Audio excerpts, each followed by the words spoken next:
UKLO 1 year masters. No IELTS required up to 5 years visa. High visa success rate. ఇంకోటి ఏంటంటే తెర మీదకి వస్తుంది దువ్వాడ శ్రీనివాస్ గారి ఇష్యూ. సో మనం ఒక 2 days బ్యాక్ మనం చూసుకున్నాం. దువ్వాడ వాణి గారు మాధురి గారి ఇంటి దగ్గరికి వెళ్ళి ఇది నా ఇల్లు, నా ఇంట్లో నువ్వు ఎలా ఉంటున్నావు అన్నట్టుగా వాణి గారు క్వశ్చన్ చేయడం జరిగింది. అదే సమయంలో మాధురి గారు కూడా ఇది నా ఇల్లు, నా పేరు మీద దువ్వాడ శ్రీనివాస్ గారు రాయడం జరిగింది అని మాధురి గారు అన్నారు. సో కట్ చేస్తే మనం శ్రీనివాస్ గారికి కాల్ చేసి మాట్లాడినట్లయితే శ్రీనివాస్ గారు ఏమన్నారంటే, మాధురి గారు నాకు ఎలక్షన్ అప్పుడు 2 కోట్లు అనేది అప్పిచ్చారు, ఎలక్షన్ తర్వాత కూడా 50 లక్షలు కావాలంటే 2,50,00,000 నాకు ఇవ్వడం జరిగింది. నేను వేరే వ్యక్తి దగ్గర ఒక 60 లక్షలు తీసుకున్నాను. ఆ అప్పు ఎలా తీర్చాలో నాకు తెలియక అందుకని ఇల్లు రాసిచ్చారు, స్వచ్ఛందంగా ఇల్లు రాసిచ్చారు అన్నట్టుగా శ్రీనివాస్ గారు అని చెప్పడం జరిగింది. సో ఓవరాల్గా మనం చూసుకున్నట్లేదు దీనికి ఎలా చూడొచ్చు అంటారు ఈ ప్రస్తావన? ఇప్పుడు దువ్వాడ శ్రీనివాస్ అనే ఆయన సెల్ఫ్ ఎక్వైర్డ్ ప్రాపర్టీ అండి. ఆ ఇల్లు ఆయన అప్పు చేసి కట్టాడా, అప్పు చేయకుండా కట్టాడా, బిజినెస్ చేసి కట్టాడా, ఎక్కడన్నా దొంగతనం చేసి కట్టాడా, ఏం చేసి కట్టాడు అనేది సంబంధం లేదు ఇక్కడ. అది ఆయన స్వార్జితం. ఏ వ్యక్తికైనా స్వార్జితమైన ఆస్తిని కుక్కకి, నక్కకి, పిల్లికి, మనిషికి, దేశానికి, లేదంటే ఒక చెట్టుకో ఒక పార్కుకో రాసిచ్చే హక్కు ఉంది, సొంత ఆస్తిని. అది ఆయన స్వార్జితం, ఆయనకు ఆ హక్కు ఉంది. ఆ విషయంలో భార్య కాదు, పిల్లలు కాదు, ఎవ్వరూ ప్రశ్నించడానికి వీల్లేదు. ఎవ్వరికీ రాయకుండా ఆయన చనిపోయాడు అనుకోండి, అప్పుడు భార్యకి పిల్లలకి హక్కు వస్తుంది. అతనికి తల్లి ఉంటే తల్లికి హక్కు వస్తుంది, తల్లికి తండ్రికి మాత్రమే హక్కు వస్తుంది. అన్నలకి చెల్లెళ్ళకి హక్కు రాదు. తల్లికి తండ్రికి క్లాస్ 1 హెయిర్స్ అంటారు, ఆ తర్వాత భార్యకి, తర్వాత పిల్లలకి, వీళ్ళంతా లీగల్ హెయిర్స్ అవుతారు. అందుకే ఇట్లాంటి తగాదాలు వచ్చి సస్తున్నాయని ఈ దరిద్రాలు చూసే లీగల్ హెయిర్ సర్టిఫికేట్ అనేది ఒకటి పెట్టారు. ఏ వ్యక్తి అయినా చనిపోగానే ఆ కుటుంబానికి చెందిన వ్యక్తులు గవర్నమెంట్ ఉద్యోగస్తులైతే ఎంఆర్ఓ ఆఫీస్కి వెళ్ళి, వ్యాపారస్తులు కానీ గవర్నమెంట్ ఉద్యోగులు కాని వాళ్ళు ఎవరైనా సరే కోర్టులో వేసుకుని లీగల్ హెయిర్ సర్టిఫికేట్ తెచ్చుకోవాలి.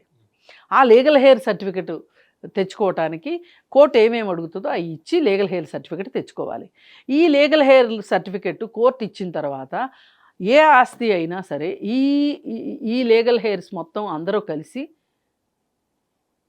అమ్మాలి, లేదు సొంతం చేసుకోవాలి అంటే ఈ లీగల్ హెయిర్ సర్టిఫికేటే ఆధారం. ఇది చట్టం, దీన్ని ఎవరి కోసం ఎవరు మార్చలేరు. మరి ఇప్పుడు ఇక్కడ దువ్వాడ శ్రీనివాసు దాని ఓనరు, ఆయన నాకు అప్పు అయ్యింది అని చెప్పి మాధురికి రాసిచ్చాడు ఆ ఇల్లు. ఈ ఇల్లు ఈమెకి రాసిచ్చినందుకు గాను ఆ 60 లక్షల అప్పు కూడా ఆవిడ కట్టుకుంటుందో, ఇక వాళ్ళకి మధ్యలో ఏం జరిగినాయో తెలియదు. ఈ ఇంటి మీదకి వాణికి వచ్చే హక్కు లేదు చట్ట ప్రకారం. ఇది ఇది ఇది ఇది క్లియర్.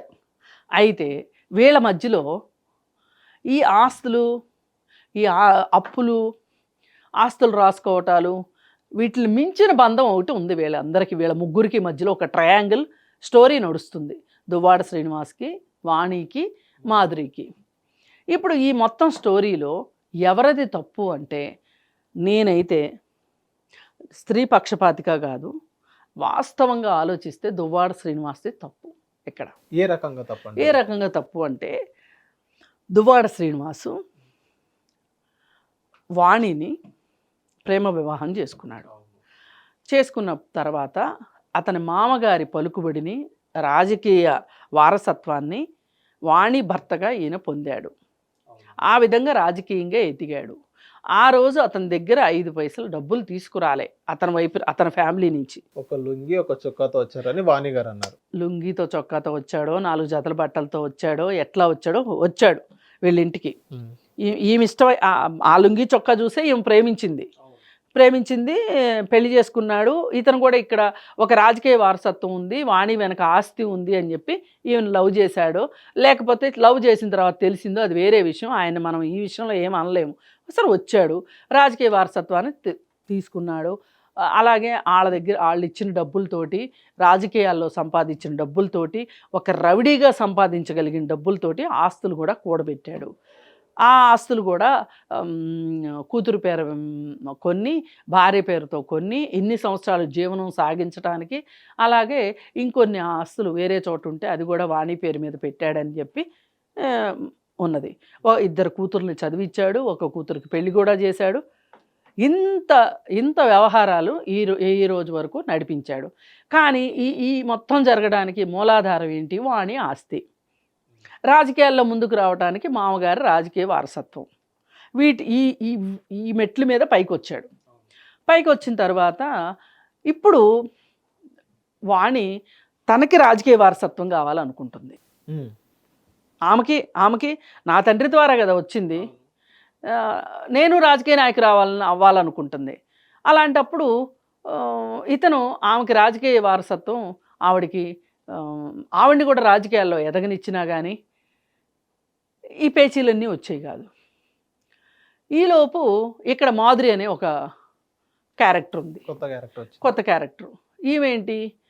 ఈమె అస్సలు దేనికి జడవని మనిషి, పైగా ఆర్థిక స్తోమత బాగా ఉన్న మనిషి, బాగా పలుకుబడి ఉన్న మనిషి ఆవిడ కనిపించింది. ఆవిడ కనిపిస్తే వాణి ఏమనుకుందంటే, ఆమెని మనతో వైసీపీ పార్టీలో చేర్పించుకుంటే ఆమె బలం ఏదైతే ఉందో అది మనకి యాడ్ అవుతుంది, ఈసారి టికెట్ నాకే వస్తుంది అని ఆమె అనుకుంది. వాణిగారే అనుకున్నారు. వాణి కూడా చెప్పింది అదే మాట. వాణినే మాధురిని అప్రోచ్ అయ్యి రాజకీయాల్లోకి రమ్మంది. అప్పటి వరకు అసలు వాళ్ళది తెలుగుదేశం ఫ్యామిలీ, మాధురి గారిది. ఆవిడ్ని ఈవిడ పట్టుకొచ్చింది, దివ్యల మాధురిని పట్టుకొచ్చి, ఈ దివ్యల మాధురి నీకు జగన్మోహన్ రెడ్డి పరిచయం చేస్తాను, జగన్మోహన్ రెడ్డి అట్లాంటి నాయకుడు కాదు అని చెప్తే, అవును నేను విన్నాను, నాకు ఇష్టమే ఆయన అంటే. ఆమె ఇప్పుడు ప్రతిసారి కూడా అదే మాట చెప్తున్నా, జగన్మోహన్ రెడ్డి గారు అంటే నాకు చాలా ఇష్టం, జగన్ అన్న అంటే ఇష్టం అని చెప్తుంది కదా. ఈవిడ్ని ఈ పార్టీలోకి ఆహ్వానించే రోజున ఒక చాలా పెద్ద ఫంక్షన్ పెట్టి ఆవిడ్ని సన్మానం చేసి పార్టీలోకి తీసుకొచ్చారు. తీసుకొచ్చి ఈలోపు దువ్వాడ శ్రీనికి ఒక గొప్ప ఆలోచన వచ్చింది. ఇక వాణి ముగిసిపోయిన అధ్యాయం. ఇక వాణి దగ్గర నుంచి కొత్తగా డబ్బులు వచ్చేది అక్కర్లేదు, నాకు రాజకీయంగాను నాకు పెద్ద అవసరాలు లేవు.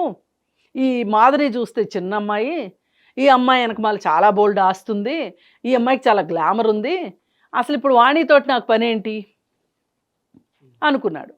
అనుకుని ఇంక ఈమెతో స్నేహం మొదలెట్టాడు. ఇది జీర్ణించుకోలేని వాణి గొడవ చేయడం మొదలెట్టింది. సహజం, ఎవరైనా గొడవ చేస్తారు. అందుకే నేనేమంటున్నానంటే, ఇక్కడ ఆమె రాజకీయాల్లోకి రమ్మని పిలిచింది కానీ, మనకు ఉపయోగపడుతుంది అని మాధురిని పిలిచింది కానీ, ఆమె తన భర్తకే తన భర్తకే ప్రియురాలు అవుతుందని ఎలా అనుకుంటారు? ఏ మహిళ అయినా అనుకుంటే తీసుకురారు కదా. ఆమె ప్లెయిన్ హార్ట్తోనే తీసుకుని వచ్చిన తర్వాత ఆ వచ్చేప్పుడు మాధురి కూడా అలాగే వచ్చింది, ప్లెయిన్ హార్ట్తోనే. ఈ మాత్రం మొనగాడు దొరక్క కాదు కదా, ఆమె ఆల్రెడీ మ్యారీడ్ ఉమెన్. అంటే కేవలం పొలిటికల్ కోసమే తీసుకొచ్చారు వాణి గారు తీసుకొచ్చారు. వచ్చిన తర్వాత ఇప్పుడు ఆమెను చూసిన తర్వాత, ఆమె వెనకున్న ఆస్తిపాస్తులు, ఆమెకున్న పలుకుబడిని చూసిన తర్వాత, ఒకప్పుడు ఎప్పుడు వాణిని పెళ్లి చేసుకునే ముందు వాణి దగ్గర ఏవేవి క్వాలిటీస్ అయితే ఉన్నాయి అనుకున్నాడో అలాంటి క్వాలిటీస్ ఇప్పుడు మాధురి దగ్గర కనిపించేసరికి మాధురిని ప్రేమించడం మొదలెట్టాడు. ఈమె ఇంకా ఇప్పుడు ఈవిడ తనకు ఒక పెళ్ళయిందని కానీ, తనకు భర్త ఉన్నాడని కానీ, 3 పిల్లలు ఉన్నారని కానీ ఏమీ ఆలోచించకుండా ఇతనితోటి సహజీవనానికి సై అన్నది. ఈ ప్రాసెస్లో ఈ ఇంట్లో వీళ్ళు ఉంటున్నారు కాబట్టి ఈ ఇంటి మీదకి వాణి పిల్లలు వచ్చారు. వస్తే ఇప్పుడు శ్రీను ఏమంటున్నాడు, దువ్వాడ శ్రీను, నాకు అప్పులైనవి, ఆ అప్పు ఆవిడే ఇచ్చింది, అందుకే ఆవిడకి రాసిచ్చానని చెప్తున్నాడు. ఇంకా మాట్లాడేది ఏం లేదు దీనికి. ఈవెన్ శ్రీనివాస్ గారు ఏమంటున్నారంటే, కొత్త గవర్నమెంట్ కూటమి చంద్రబాబు నాయుడు గారు గవర్నమెంట్ వచ్చిన తర్వాత నా బిజినెసెస్ అన్ని దెబ్బతీశారు కూటమి గవర్నమెంట్, అందుకనే నాకు వేరే ఇన్కమ్ సోర్స్ ఏమి లేక అప్పు ఎలా తీర్చాలో తెలియక ఆ ఇల్లు అనేది స్వచ్ఛందంగా నేను మాధురి గారికి రాసిచ్చానంటగా శ్రీనివాస్ గారు అని అన్నారు. సో ఆయన రాసిచ్చడంలో కరెక్టేనా మేడం? ఆయన ఇష్టం అండి, నేను ఫస్టే చెప్పాను మీకు, ఆయన స్వార్జితం, ఆయన అప్పు కట్టుకోవచ్చు, అమ్ముకోవచ్చు, లేదు ఎవరికైనా ఫ్రీగా ఇవ్వచ్చు, మీరు నేను నచ్చితే మనకి ఇవ్వచ్చు, అసలు మీ హిట్ టీవీ నచ్చింది అంటే హిట్ టీవీకి ఇచ్చేయచ్చు మీరు చేసే సేవలు చూసి. లేదు ఇప్పుడు వరదలు వచ్చినాయి, వైజాగ్కి కూడా వరదలు వచ్చినాయి, శ్రీకాకుళానికి కూడా వరదలు వచ్చినాయి, ఆ వరదలకి సహాయ నిధికి నేను ఇల్లు ఇచ్చేస్తున్నాను అనొచ్చు. ఏ ఇంటిని ఆయన ఇచ్చే హక్కు లేదు అంటే అతని తండ్రి ద్వారా వచ్చిన ఆస్తి ఏదైనా ఉంటే గనక ఆ ఆస్తిలో ఆయన భార్యకి పిల్లలకి ఈయన ఏమి రాయకుండా చనిపోతే అందరికీ హక్కు వస్తుంది. కానీ ఒక భార్యకి భర్త ఆస్తిని క్లెయిమ్ చేసే హక్కు లేదు, పిల్లలు మాత్రమే క్లెయిమ్ చేయగలరు. అవును. మరి ఇలా ఇంత చట్టం ఉన్న తర్వాత, మనకి ఇంత ట్రాన్స్పరెంట్గా చట్టం కనిపిస్తున్న తర్వాత ఆ ఇల్లుని అలా ఇవ్వడానికి వీల్లేదు, ఆవిడొచ్చి ఉండటానికి వీల్లేదు అని చెప్పి ఈవిడ అనటానికి లేదు. ఈవిడకున్న ఒకటే సోర్స్ ఏంటి అంటే, వాణికున్న సోర్స్ ఏంటంటే, ఇంత బజారు చేసుకోవడం కన్నా కూడా ఈవిడ భర్త వ్యవహార శైలి నచ్చకపోతే, మాధురి వ్యవహార శైలి నచ్చకపోతే ఆమె కోర్టుని అప్రోచ్ కావచ్చు. సో ఇదే వాణి గారు ఏమంటారంటే, అదే ఇల్లు మేము 28 రోజుల వరకు ఉన్నాము, కోర్టు 5th జడ్జిమెంట్ ఇచ్చింది, 6th ఆర్డర్ పాస్ చేసింది, ఇదే ఆర్డర్ మేము స్టేషన్లో కూడా సబ్మిట్ చేసామన్నట్టుగా వాణి గారు, కోర్టు మీరు అక్కడ ఇంట్లో ఉండొచ్చు అని 6th కోర్ట్ అనేది 5th జడ్జిమెంట్ ఇచ్చింది, 6th ఆర్డర్ ఇచ్చిందని వాణి గారు అంటున్నారు. ఇదే ఆర్డర్ అనేది స్టేషన్లో సబ్మిట్ చేయడం జరిగింది, స్టేషన్ వాళ్ళు కూడా ఎలాంటి రెస్పాన్స్ తీసుకోవట్లేదని వాణి గారు కానివ్వండి, వాణి గారి పిల్లలు కానివ్వండి అంటున్నారు. దీనికి ఎలా మాట్లాడొచ్చుంటారు?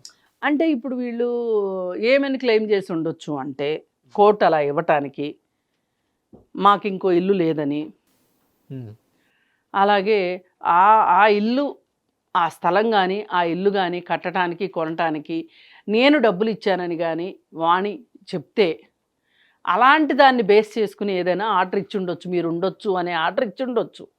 కానీ ఆ భర్తగా చెప్పబడే వ్యక్తి వేరే వాళ్ళకి రాసిచ్చేసిన తర్వాత మీరేం చేసినా చెల్లుబాటు కాదు. ఇది ఇక్కడ అంతకుముందే ఆయన అగ్రిమెంట్ ఆవిడకి చేసున్నా, వీళ్ళు కోర్టుకి అప్రోచ్ అవ్వటానికంటే ముందు అగ్రిమెంట్ చేసున్నా, రిజిస్ట్రేషన్ చెయ్యకపోయినా అగ్రిమెంట్ చేసి ఉంటే, నేను ఇంత డబ్బులు తీసుకున్నాను, ఈ ఇంటిని నేను రిజిస్ట్రేషన్ చేస్తాను అని గనక దువ్వాడ శ్రీనివాసు సైన్ పెట్టి మాధురికి ఇచ్చుంటే, అతను అగ్రిమెంట్ ఇచ్చిన సంగతి తెలియక వీళ్ళు వెళ్ళి కోర్టును అప్రోచ్ అయితే కోర్టు అలాంటి ఆర్డర్ ఇచ్చే అవకాశం ఉంది. మరి ఇప్పుడు తప్పు ఎవరిది అవుతుంది? అసలు ఇప్పుడు అది వారసత్వంగా వచ్చిన ఆస్తిని అయితే వీళ్ళు క్లెయిమ్ చేసుకోవచ్చు. అతను నేను నా స్వార్జితం అని చెప్తున్నాడు. శ్రీనివాస్ గారు ఏమంటున్నారంటే, ఆ స్థలం నేను కొనింది కూడా అది అక్కడ పార్టీ ఆఫీస్ బిల్డ్ చేద్దామని, పార్టీ ఆఫీస్లో కూడా ఒక బెడ్రూమ్ పెడదామనే విధంగా నేను అక్కడ ల్యాండ్ కొనడం జరిగింది. దాని తర్వాత దాన్ని ఎలా కొన్ని కారణాల వల్ల దాన్ని ఇల్లు కన్స్ట్రక్ట్ చేయడం జరిగింది. అదే టైంలో మా ఇల్లు కన్స్ట్రక్ట్ చేయడానికి కూడా మాధురి గారు అప్పిచ్చారని చెప్పారు. అసలు కాదండి, ఆయన ఏం చెప్పినా సరే, ఆయన ఏం కట్టాలనుకుంటున్నాను అని చెప్పినా, బెడ్రూమ్ కడతాడా, బాత్రూమ్ కడతాడా, కిచెన్ కట్టుకుంటాడా, లేకపోతే ఋషికొండలో జగన్మోహన్ రెడ్డి బాత్రూమ్లు కట్టినట్టు కడతారా, 26 లక్షల కమోడ్లు పెట్టుకుంటారా, ఇవన్నీ కాదు ఇక్కడ ప్రశ్న. ఇక్కడ ప్రశ్న ఏంటి అంటే, అది అతని స్వార్జితం అవునా కాదా? లేదు అనుకుంటే పిత్రార్జితంగా వచ్చిన డబ్బులతోటి ఆ స్థలం కొని ఇది నా స్వార్జితం అంటున్నాడు అంటే, ఇప్పుడు ఆ స్థలం కొనేటప్పుడు ఈ డబ్బులు ఎక్కడి నుంచి వచ్చినాయో చూపించాలి. చూపించాడా? ఏం చూపించాడు? ఎక్కడి నుంచి డబ్బులు వచ్చినాయి అని చెప్పాడు? అప్పు తీసుకుని కొన్నానన్నాడా? ఏం చెప్పాడు? ఏంటి? ఇక ఎన్ని లాగితే పీకితే చాలా వస్తాయండి బయటికి. కానీ వీళ్ళు చేయాల్సింది ఏంటంటే, వీళ్ళకి మనుషులు కావాలా, ఆస్తులు కావాలా అనే దగ్గర వీళ్ళు ఏమి నిర్ణయించుకున్నారు అనే దాన్ని బట్టి ఉంటుంది. ఇక్కడ వాణిని వద్దనుకోబట్టే కదా మాధురికి దగ్గర అయ్యాడు ఎవరు? శ్రీనివాసు. అలాంటప్పుడు వాణి ఏం చెయ్యాలి? ఇలాంటి మొగుడు నాకు ఎందుకు అని ఎడంకాలతో తన్ని పక్కకి వెళ్ళిపోవాలి. లేదు అనుకుంటే ఇలాంటి ఒక వివాహేతర సంబంధం పెట్టుకోవడం వల్ల నాకు మనశ్శాంతి కరువైంది, నేను మానసికంగా కుంగిపోతున్నాను, నేను మానసికంగా కుంగిపోవటానికి దువ్వాడ శ్రీను మాధురియే కారణము అని చెప్పి ఆవిడ కోర్టులో కేసు వేసింది అనుకోండి. ఓ పక్కన నా పిల్లలు తండ్రి ప్రేమకు దూరం అవుతున్నారు, నా పిల్లల బాధ్యతలు ఇంకా ఉండగా ఇలా చేస్తున్నాడు అని చెప్పి కేసు వేసుకోవచ్చు. అలా చేయకుండా ఇలా మీడియాకి ఆహారం ఇవ్వటం కోసం అన్నట్లు, ఫీడ్ ఇవ్వటం కోసం చేస్తున్నట్లున్నాయి ఈ విన్యాసాలు. ఇవన్నీ కాదు. ఇక్కడ దువ్వాడ శ్రీనివాస్ చేసినా, లేదు వాణి చేసినా, మాధురి చేసినా, ఇది ఒక రకమైన కాలుష్యాన్ని వెదజల్లుతున్నారు వీళ్ళు ముగ్గురు కలిసి సమాజంలో. కుటుంబ విలువల పట్ల, చట్టం మీద గౌరవము, న్యాయానికి ఉన్న విలువలు, ఇట్లాంటివన్నీ తీసి పక్కన పెట్టి ఇక్కడ వాణికి శ్రీనివాస్కి కుటుంబం ఉంది, ఇక్కడ మాధురికి కుటుంబం ఉంది. అసలు మాధురి రేపొద్దున మాధురి పిల్లల పరిస్థితి ఏంటి? భర్త ఎక్కడో ఉన్నాడు, పిల్లలు ఒక చోట ఉన్నారు, నువ్వు ఒక చోట ఉన్నావు, నాకు అక్కడ ఆస్తుంది ఇక్కడ ఆస్తుంది అని చెప్తుంది ఆవిడ. నేను విన్నాను మీడియాలో. ఆస్తులు ఎన్నైనా ఉండొచ్చు, అసలు నీ పిల్లలు ఎక్కడున్నారు చెప్పు, నీ పిల్లల పరిస్థితి ఏంటి, వాళ్ళ మానసిక పరిస్థితి ఏంటి రేపు పొద్దున? నాకు శ్రీను కావాలి, ఇల్లు నాదే శ్రీను నా, ఏదో సినిమాలో అన్న ప్రకాష్ రాజ్ అన్నట్లు. ఏంటిది? ఎక్కడి దాకా తీసుకెళ్తున్నారు? ఏమైనా అసలు పిల్లల గురించి ఆలోచిస్తున్నారా? శ్రీను పిల్లలంటే పెద్దవాళ్ళు అయిపోయారు, నీ పిల్లలు చిన్నపిల్లలు, వాళ్ళ భవిష్యత్తు ఏంటి? పక్కన తండ్రి దగ్గర లేడు, నువ్వు దగ్గర లేకుండా, వాళ్ళ ఆలనా పాలన పట్టించుకోకుండా ఈ ఇన్స్టాగ్రామ్స్లో రీల్స్ చేసుకుంటా నువ్వు ఎవరెవరినో ఉద్ధరిస్తున్నానని చెప్పి కార్యక్రమాలు చేసుకుంటూ ఏంటిది? మీరు చేసే పనికి మీరు ఒక ఎగ్జాంపుల్గా ఉండాల్సిన వాళ్ళు. పైగా అవును సహజీవనం చేస్తున్నాం, తప్పేంటి? ఇలాంటి మాటలు మాట్లాడడం, నీ చేత ఇలాంటి మాటలు శ్రీనివాస్ మాట్లాడిస్తున్నాడు, నీకు అది అర్థం కావాలి. ఈ మొత్తం హోల్ స్టోరీలో ఎక్కువ నష్టపోయేది మాధురికి ఆ విషయం అర్థం కావట్లా. ఇక్కడ నేను అందుకే మొదటే అన్నది, ఈ మొత్తం విషయాలకి శ్రీనివాసే కారణం. హిట్ టీవీ యాప్ ని డౌన్లోడ్ చేసుకోండి. ఇందులో short news, live news, entertainment movies అన్ని అవైలబుల్ గా ఉన్నాయి. Please download hit TV app. Hit TV app ని ఫ్రీగా డౌన్లోడ్ చేసుకోండి.